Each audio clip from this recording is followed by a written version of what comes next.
chez les pilotes. Donc, je suis exactement pour cette épreuve, la plusieurs fois du Saint-Esprit, je suis ma gloire. Et donc, nous avons travaillé cette journée ensemble. Donc, ça fait un moment qu'on ne venait pas vous expliquer mon véhicule. Et donc, on va faire 2 montées d'essai, 3 montées d'attachement. La monoplace, là on doit à 3 montées d'essai et à 3 déplacements. Parce que c'est un véhicule qui ne peut pas rouler sur la côte. Alors Guy Raphaël Tan, on est content de se retrouver enfin sur une première course de côte à Saint-Esprit, au Saint-Esprit. Donc ça a dû être un peu galère, je pense. Oui, je suis très satisfait malgré le travail qu'on nous a demandé, malgré le travail que les autorités nous ont demandé, parce qu'il fallait mettre un protocole en place et très strict avec le pass sanitaire. Mais on y est, il fallait commencer parce que ça fait 2 ans, jour pour jour, qu'on devait faire le rallye Madinina qui a été annulé 2 jours avant. Donc on est super content. Il y a un beau temps, le circuit est bien nettoyé, bien balisé. Il y a des pilotes de qualité. Donc une belle fête, c'est pour une belle fête toute la journée. Alors je peux en attester, il y a vraiment l'obligation du pass sanitaire, il y a vraiment un contrôle du pass sanitaire. Donc tous les gens qui sont au bord du circuit, en termes d'organisateurs, etc., sont des gens, pilotes, etc., qui ont le pass sanitaire. Oui, je te confirme ça. Tout le staff, c'est-à-dire tous ceux qui font partie de l'organisation, tous les officiels des FSA, commissaires de route et tout, pilotes, tout, assistance, ils ont l'obligation d'avoir le pass sanitaire. Soit la vaccination à jour, ou soit un test antigénique, ou alors un test PCR qu'ils ont dû faire 72 heures avant. Donc tout le monde est en règle, ils sont reconnaissables avec un bracelet. Alors on revient à la course, plusieurs catégories de véhicules vont, on va dire, concourir, pas s'affronter, mais concourir. Les voitures nouvelles bien sûr, les voitures anciennes. C'était ça l'objectif aussi, c'était de faire un spectacle aussi, créer un spectacle. C'est-à-dire depuis 2 ans, nous à la ZAM, on a essayé d'intégrer les VHC et les VHRS. Donc c'est la suite de ce qu'on avait fait depuis 2019. Donc ils sont avec nous, on est très satisfaits. Aussi bien, il y a également quelques voitures de démonstration, telles qu'une Porsche, une BMW. Donc il y a de quoi se rester les yeux. En tout cas, Guy Raphaël Tan, merci beaucoup. Et puis on y va, on va regarder un petit peu ce qui se passe. Et puis la prochaine, on peut l'espérer quand, en 2022 maintenant?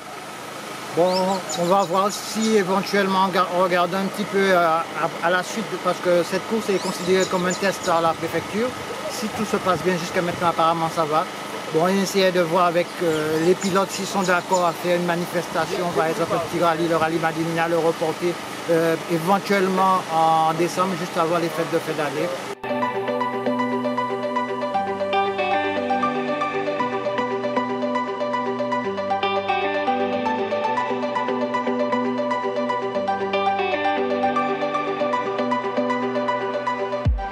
Steven Orozman, on est super content de te retrouver au bord des circuits, on va dire, fermés. Exact, ouais. Alors bien sûr, pour toi, c'est la cavalerie qui est sortie, mais j'ai bien compris, parce que j'ai discuté aussi avec un peu papa tout à l'heure, que là l'idée c'est de faire un round d'essai finalement, avant peut-être une saison 2022 plus riche. En effet, bon, pour l'instant, c'est très bien déjà que l'ASAM ait pu organiser cet essai grandeur nature. Et après, l'idée de rouler avec la voiture, se faire plaisir, et puis on verra pour 2022 qu'est-ce qu'il en est, quoi. Et donc, comment ça se passe? Je veux dire, quand tu sors ta voiture là comme ça, elle sort du garage, point barre, et elle arrive au bord des pistes, ou alors il y a eu une vraie préparation avant, malgré tout? Elle était préparée déjà pour un rallye qu'on devait faire, le Madinina, qui a été annulé par les autorités. Donc il n'y a pas de souci qu'elle soit pas. Si elle pouvait faire un rallye, elle pourra faire une course de côte sans problème. Donc il n'y a pas eu de gros travaux dessus, hein, puisque l'auto était déjà prête. Et donc là, ce serait juste se faire plaisir, rouler. Je roule avec mon frère en double monte aujourd'hui. Et puis voilà, l'idée est de reprendre des sensations. Et oui, parce que Karim est bien là. Exactement. Bon, super. Donc double monde tout à l'heure, on le verra tout à l'heure. De toute façon, on lui posera 2-3 questions. Bon, malgré tout, l'esprit gagnant, malgré tout. Pour moi, c'est pas vraiment une course, hein. Je vais m'amuser et voilà, le résultat, franchement, on n'est pas nombreux. Donc c'est bien dommage quand même. parce qu'il y a quand même pas mal de pilotes et de voitures de course garées. Mais comme je dis, l'idée principale c'est de redémarrer le sport et de rouler en fait. Après le résultat c'est pas... C'est en second. Aléatoire. Voilà. On te souhaite bon courage pour cette course et puis à très vite tout à l'heure au bord des pistes. Pas de problème. Merci à toi, bye bye. Karim, ça fait super plaisir de te retrouver en plus aux côtés de ton frangin sur une voiture d'exception. Alors, dis-nous tout. Eh ben, ça fait plaisir déjà de voir que bon, on peut enfin rouler. Et puis surtout bon, après trois bonnes années, hein, que moi j'ai pas roulé. Donc une petite mise en jambe pour s'amuser, puis faire honneur à tous nos pilotes disparus et tous nos passionnés qui nous ont quittés. Une pensée pour Clément Marie en particulier, bien sûr, mais Clément Marie et M. Châteauneuf, bien sûr, en Guadeloupe. Chaque pilote comme ses enfants. Oui, bien sûr. Donc voilà, et puis pour le pilote de Guadeloupe aussi. Donc c'est tout d'abord des tours de roue en honneur, en hommage à ces pilotes et ces personnes qui étaient fort passionnés du sport automobile. Alors je reviens à toi seul, avec je vais dire ta voiture, parce que ça sera aussi ta voiture tout à l'heure. Pour cette course-là, est-ce que tu as fait des prises en main avant, tu t'es préparé littéralement, ou tu vas vraiment y aller avec la découverte de la voiture un petit peu?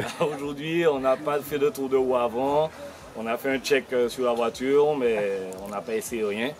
Donc les montées d'essai, on va essayer de prendre connaissance du véhicule et puis voir si on est à l'aise aujourd'hui et puis surtout s'amuser. Voilà, c'est ça ton objectif finalement, c'est vraiment t'amuser. Aujourd'hui c'est vraiment m'amuser. Après 3 ans sans avoir couru, c'est vraiment m'amuser, reprendre des sensations et puis voir si ça nous repique pour l'année prochaine. Pour l'année prochaine, ça sera vraiment sympathique de te revoir au bord des pistes évidemment. Voilà. En tout cas, bonne chasse.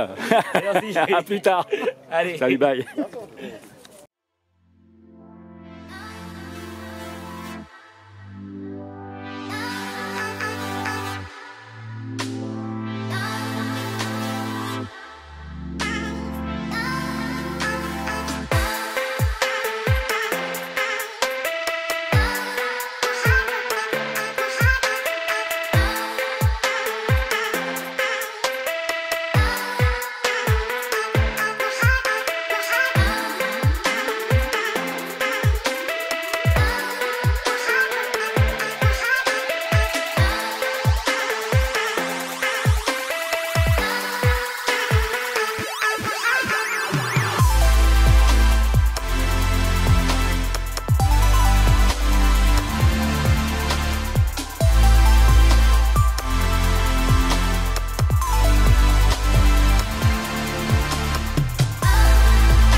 Bah écoutez Edmond, Vicky, on est super content de vous trouver en Martinique déjà, parce que vous êtes guadeloupéen.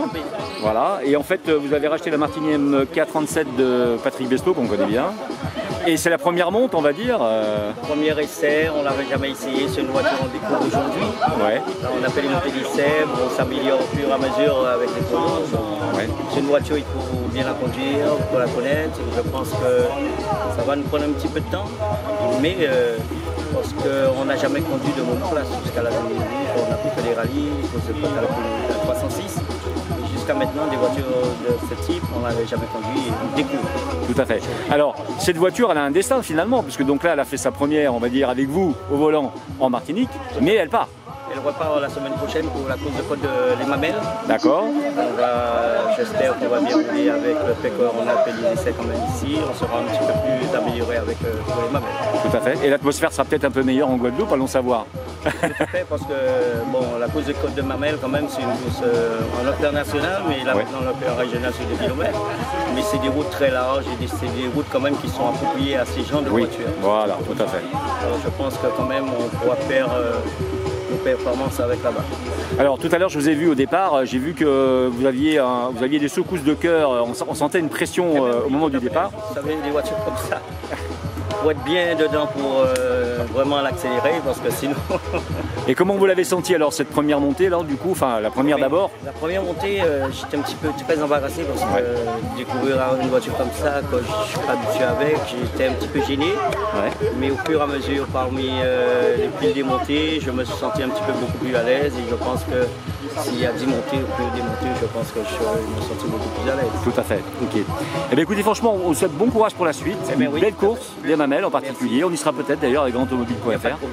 Et puis, bienvenue en Martinique, en espérant que vous fassiez un bon résultat tout à l'heure. On va voir avec le temps. Merci beaucoup. Merci à vous. À bientôt.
Alors Patrick Beslo, on apprend une nouvelle un peu triste quand même malgré tout.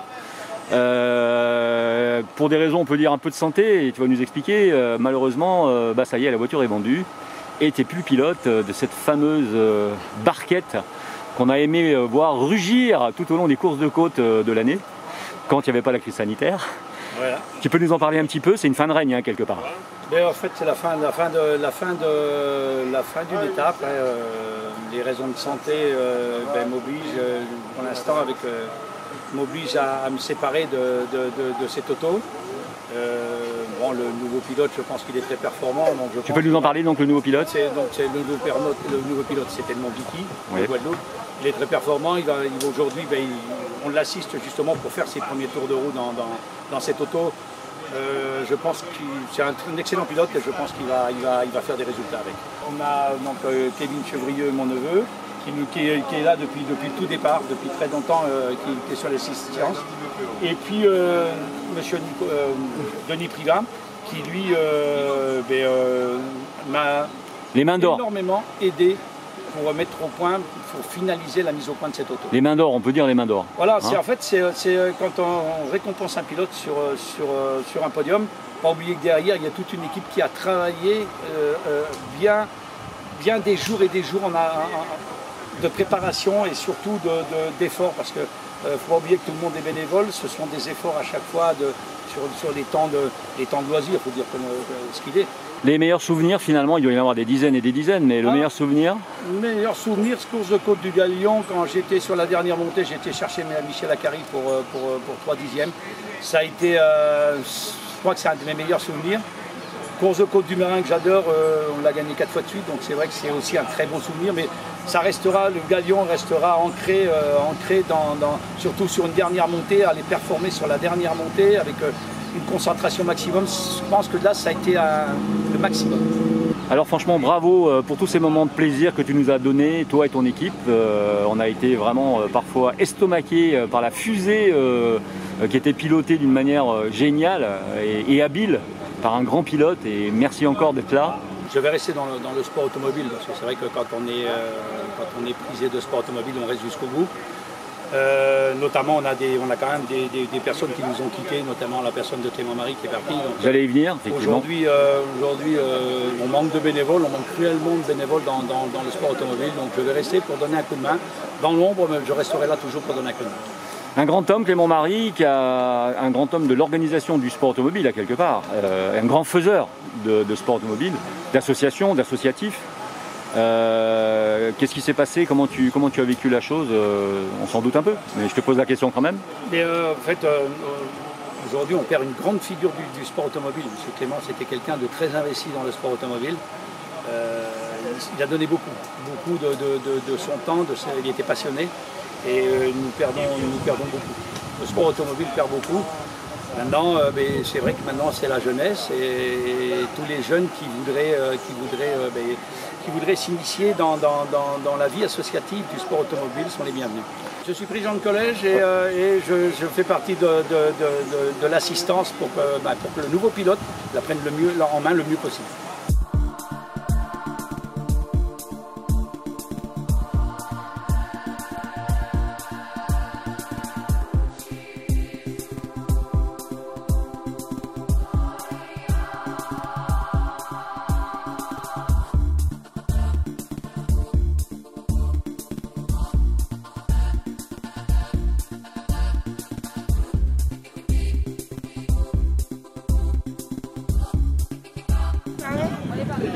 Ben voilà, premier. Ben oui, hein. Alors, comment ça s'est passé finalement? Un peu de stress ce matin à la première montée d'essai. Après, ça s'est très bien passé, j'étais un peu à l'aise dans l'auto. J'ai voilà. Bon. Et cette voiture, elle a quoi dans le moteur finalement? C'est combien de chevaux déjà? Je sais même pas, peut-être 170 je pense. Ouais, d'accord. Donc c'est quoi? C'est le pilotage, c'est la qualité de départ? Eh ben ouais. Hein. Ouais. On va dire ça comme ça. Et puis là, tu es passé devant un sacré pilote quand même, hein? Devant la barquette en plus. Ouais. Après, il découvrait l'auto comme moi-même aussi aujourd'hui. Bon. Voilà. Bon, en tout cas, bravo, et puis j'espère te revoir très vite sur les pistes, hein, du coup. Il n'y a pas de souci. Bravo à toi. Merci beaucoup.